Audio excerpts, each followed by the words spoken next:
Episode 5 की शुरुआत होते ही हमें देंजी और पावर को दिखाया जाता है, जहां पर देंजी पावर के बुक्स को दबा रहा होता है। जहां पर 3 बार दबाने के बाद पावर देंजी के पास आकर कहती है, तुम कितने लकी हो, तुम्हें इन चीजों को टच करने का मौका मिला। म्याओ को बचाने के बाद अब मेरे पास किसी डेविल्स को हंट करने का कोई रीजन नहीं है, पर मैं माकिमा से बच के भी नहीं जा सकती। फिर पावर वहाँ से चली जाती है, पर वहाँ देंजी अब भी वैसे ही खड़ा रहता है। फिर हमें अगले दिन का सीन दिखाया जाता है, जहाँ पर देंजी अभी भी उस बात को ही सोच रहा होता है। फिर हमें अगले ही सीन में देंजी और माकिमा को साथ में दिखाया जाता है, जहां माकिमा बिल्डिंग के टूटने और डेविल्स को मारने वाले फॉर्म्स में देंजी से स्टंप लगवा रही होती है। वहां माकिमा देंजी के इस कंडीशन को देखकर कहती है, मुझे लगता है तुम्हें पेपर वर्क अच्छा नहीं लगता, और क्या तुम्हें कोई चीज परेशान कर रही है। वहाँ देंजी कहता है, मैं जिस चीज को पाना चाहता था आखिर में वो चीज मुझे मिल ही गई, और ये इतनी बड़ी बात नहीं थी जितनी मैं समझता था, और अब मैं किसी और चीज को पाना चाहता हूँ। वहाँ माकिमा कहती है, तुम किस बारे में बात कर रहे हो। वहाँ देंजी कहता है, मैंने पहली बार किसी के बुक्स को टच किया, लेकिन वो उतने अच्छे नहीं थे। वहाँ माकिमा देंजी का हाथ को पकड़कर कहती है, देंजी जब बात सेक्स की आती है तो तुम अपने पार्टनर को जितना बेहतर समझते हो उससे उतना ही अच्छा लगता है, लेकिन ये समझना मुश्किल है कि कौन कैसा महसूस करता है। वहाँ देंजी ये देखकर हैरान हो जाता है। वहाँ माकिमा उसे समझाने के लिए उसके हाथ को अपने कान तक पहुँचाती है और कहती है, उनके कानों के शेप को समझो। और वो कहती है, क्या कभी तुम्हारी उंगलियां को काटा है, ये याद रखना, ताकि तुम कभी देख ना सको तो तुम बता पाओ कि ये मैं हूँ। वहाँ देंजी बहुत ज्यादा हैरान होकर कहता है, मैं समझ गया। फिर देंजी अपने हाथ से माकिमा के बुक्स को टच करता है। फिर देंजी हैरान होकर पीछे जाके गिर जाता है और कुछ अलग तरह सी हरकतें करता है। वहाँ माकिमा उसके ऊपर बैठकर और अपने मुंह को पास लाकर कहती है, मैं तुमसे मेरे लिए कुछ काम को कराना चाहती हूँ। वहाँ देंजी कहता है, हाँ। फिर माकिमा उठकर चेयर में बैठ जाती है और कहती है, मैं चाहती हूँ कि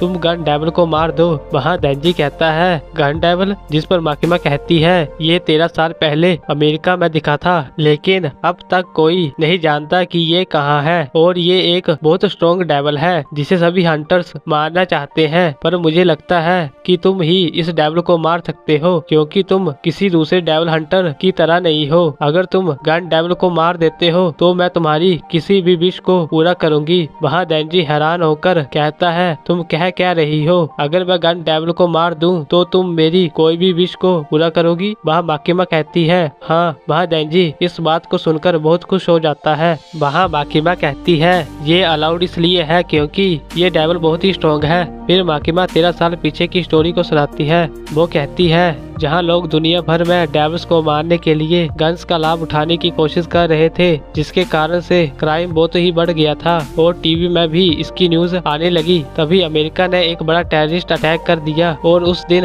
हमें पहली बार गन डेविल दिखाई दिया। फिर हमें बैक स्टोरी में एक परिवार को दिखाया जाता है, जहाँ पर 2 लड़के और उनके माता पिता रहते थे। वहाँ उनकी मदर अपने छोटे बेटे को कहानी सुना रही होती है, और तभी वहाँ पर उनका बड़ा बेटा आ जाता है, जो अपने छोटे भाई से कहता है, चलो हम बाहर जाकर खेलते हैं। वहाँ उसका फादर कहता है, ताइयों की तबीयत खराब है, तुम ऐसा खेल ढूंढो जो तुम अकेले खेल सको। वहाँ बड़ा बेटा कहता है, वो कभी भी ऐसा नहीं करता। वहाँ उनकी मदर कहती है, तुम उसके बड़े भाई हो, अच्छा बनो और अपने आप खेलो। वहाँ ताइयो कहता है, मैं उसके साथ खेलना चाहता हूँ, और वो उसके साथ खेलने के लिए चला जाता है। फिर हमें दोनों को बर्फ में चलते हुए दिखाया जाता है। वहाँ उसका बड़ा भाई कहता है, तुम मेरा पीछा छोड़ो, तुम बहुत ही अनोइंग हो, मैं खुद ही खेल लूंगा। और इतना कहकर उसे एक बर्फ का गोला मारता है। फिर वो दोनों बर्फ के साथ खेलने लग जाते हैं, और इतना ज्यादा खेलने के बाद वहाँ बड़ा भाई ताइयो से कहता है, अगर तुम्हें सर्दी हो गई तो मैं मुश्किल में पड़ जाऊंगा, पर अगर हम कैच कैच खेलते हैं तो तुम्हारे हाथ ठंडे नहीं होंगे, तुम जाके ग्लव्स ले आओ। इतना सुनकर ताइयो जल्दी से घर की ओर जाता है। वहाँ उसका बड़ा भाई उसे घर जाते हुए देख रहा होता है, और तभी गन डेविल का हमला होता है और उसके घर के सभी मेंबर्स मारे जाते हैं। फिर हमें प्रेजेंट का सीन दिखाया जाता है, जहाँ माकिमा कहती है, 5 मिनट से भी कम टाइम में 1.2 मिलियन लोग मारे गए। फिर तब से गन डेविल को नहीं देखा गया। वहाँ देंजी सोच कर कहता है, मुझे यकीन नहीं है कि मैं इस बात को समझा हूँ कि नहीं, पर वो इतना ही स्ट्रोंग है तो ये समझना मुश्किल है। वहाँ माकिमा देंजी से कहती है, तुम्हें लगता है कि तुम उसे हरा सकते हो? वहाँ देंजी कहता है, हाँ मैं कर सकता हूँ। वहाँ माकिमा कहती है, तो फिर पहले हमें गन डेविल को खोजना होगा। वहाँ देंजी कहता है, ये हम कैसे कर सकते हैं? वहाँ माकिमा एक सूटकेस को खोलकर कहती है, ये गन डेविल के पीसेस हैं जिन्हें हमने कलेक्ट करके रखा है। ये इतने खतरनाक है कि इसके पीसेस हिलने से ही फट जाते हैं। यदि कोई डेविल इन पीसी को खा लेता है तो वो बहुत ही पावरफुल हो जाता है। फिर हमने इनको एक साथ रख दिया है ताकि हम भी देखें कि गन डेविल कितना पावरफुल है। अगर हम इन पीसेस को बड़ा करते रहे तो ये पीसेस हमें गन डेविल तक ले जाएंगे। फिर हमें आकी को दिखाया जाता है जो शार्क को मार के कहता है, मुझे एक मिला। वह हिमेनो कहती है, तो ये गन डेविल का एक पीसेस को खा रही थी, पर ये इतना डरावना और स्ट्रॉन्ग कैसे हो गया? लेकिन ये पीसेस इसे मिले तो इसे किसने खिलाया है? वहाँ अक्की कहता है, हमारा काम चेंज नहीं होता है, हम डेविल्स को मारते ही रहते हैं और लास्ट में हम इस डेविल को भी ढूंढकर मार देंगे। और यहाँ पर हमें पता लगता है वो बच्चा और कोई नहीं बल्कि अक्की ही होता है, जिसके घर वालों को उस डेविल ने तब मार दिया था। फिर हमें अगले ही सीन में सभी डेविल हंटर्स को होटल में जाते हुए दिखाया जाता है, जहाँ अक्की कहता है, ये साधारण सा डेविल इस होटल में कहाँ छिपा हुआ है और इस डेविल ने उस गन डेविल के मांस के एक पीसेस को खा लिया है। वहाँ देंजी कहता है, शायद ये गन डेविल रियल हो। वहाँ अक्की कहता है, जितना बड़ा मांस होगा इसका उतना ही स्ट्रॉन्ग अट्रैक्शन होगा और ये रिएक्शन इतना बड़ा नहीं है। वहाँ देंजी कहता है, हाँ अनुमान तो नहीं है। वहाँ पावर कहती है, वो चीज कितनी मस्त है, मुझे दे दो। वहाँ अक्की उन्हें देखकर कहता है, मुझे लगता है कि तुम दोनों को मैंने मैनर सीखने के लिए कहा है। इस बात को सुनकर पावर और देंजी दोनों ही एक साथ बोलने लग जाते हैं। वहाँ अक्की इन दोनों को मोलगम खाने को देता है, जिससे देंजी और पावर दोनों ही चुप हो जाते हैं और अक्की को मिस्टर अक्की सर कह के पुकारने लग जाते हैं। वहाँ हिरोकाजू देंजी और पावर को देखकर अक्की से कहता है, अक्की सर, हम कुछ डेविल के साथ फाइट करने के लिए जा रहे हैं, क्या हम इन दोनों पर ट्रस्ट कर सकते हैं? क्योंकि इनमें से एक फिंड है और दूसरा गुंडा। मैं इस बारे में पक्का नहीं हूँ कि ये हमारे किसी काम के हैं। वहाँ अक्की कहता है, डेविल से ये दोनों ही लड़ेंगे। अगर वो भागने या अपनी साइड को बदलने की कोशिश करते हैं तो हम इन्हें तभी मार देंगे। वहाँ पावर कहती है, तुम हमारे साथ जानवर जैसा बर्ताव क्यों कर रहे हो? वहाँ अक्की कहता है, तुम दोनों ऐसे किसी को कुछ नहीं कह सकते। वहाँ देंजी पावर के कान में कहता है, वो आज सुबह से ही हमसे बहुत नाराज है। वहाँ पावर कहती है, शायद ये हमारे सुबह वाले मजाक से अब भी गुस्सा है। वहाँ अक्की गुस्से से कहता है, अगर तुमने और मजाक किया तो मैं तुम्हें यही मार दूंगा। वहाँ हिमेनो कहती है, क्या हुआ अक्की, तुम हर समय गुस्सा नहीं हो सकते। वहाँ देंजी कहता है, वो ठीक कह रही है, बैट डेविल ने मुझे लगभग मार ही डाला था, अब और काम के लिए मुझे इनाम चाहिए। वहाँ हिमेनो कहती है, जो बंदा उस डेविल को मारेगा मैं उसके गाल पर एक किस करूंगी। वहाँ पर देंजी और हिरोकाजू दोनों हैरान हो जाते हैं। वहाँ हिरोकाजू कहता है, तुम्हें ऐसा नहीं करना चाहिए, तुम्हारी तो शादी भी नहीं हुई है। वहाँ हिमेनो कहती है, लेकिन क्या इनाम मोटिवेशन के लिए मदद नहीं करता? वहाँ देंजी हैरान होकर खड़ा होता है, जहाँ पर वो मिस मकमा के बारे में सोच रहा होता है। वहाँ देंजी कहता है, मुझे तुम्हारी किस नहीं चाहिए, मुझे पहले से ही किसी से किस मिल चुकी है। जब तक मैं उस गन डेविल को नहीं मार लेता तब तक मेरे लिए कोई स्मूचिंग नहीं। वहाँ अक्की ये सुनकर हैरान हो जाता है। वहाँ इमिनो कहती है, ये कोई अक्की के सामने कहने की बात थी? वहाँ देंजी कहता है, मैंने कुछ इम्पोर्टेंट सीखा है, सेक्स स्टफ तब बेहतर लगता है जब दोनों लोग एक दूसरे को जानते हो। मैं तुम्हारा नाम तक नहीं जानता, इसलिए मैं तुम्हारे लिप्स के पीछे नहीं हूँ। वहाँ इमिनो खुश होकर कहती है, अगर तुमने डेविल को मार दिया तो मैं तुम्हें जीप से किस करूँगी। वहाँ देंजी ये बात को सुनकर बहुत हैरान हो जाता है और किस के लिए पागल की तरह उस डेविल को मारने के लिए चला होता है।